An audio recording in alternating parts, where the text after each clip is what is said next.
O vindeiro luns 19 de xuño arrincaran as obras de saneamento do río dos Gafos. O alcalde de Pontevedra fixo o anuncio tras un encontro con representantes da Asociación de Vai polo Río, destacando a importancia desta actuación. Estamos diante dunha obra necesaria e que creemos que vai a ser un antes e un despois a respeito dos vertidos urbanos que pode haber no río dos Gafos, non?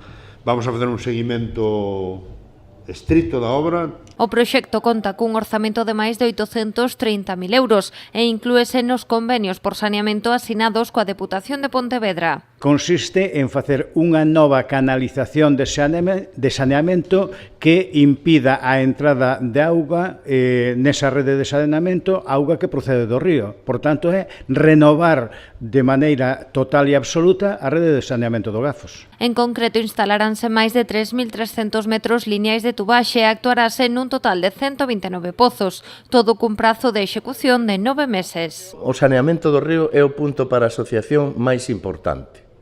Outras cousas, nos facemos catalogacións, nos limpamos, sería desexable que certas obras non estuveran en riba do río, pero iso é inevitable. Todo eso é salvable frente ao que é o saneamento. O saneamento, desde o punto de vista biolóxico, é o máis importante. Dende Vai polo Río apuntaron que, aínda que se actúe no termo municipal de Pontevedra, tamén sería preciso intervir no de Vilaboa, completando o saneamento con máis actuacións río arriba.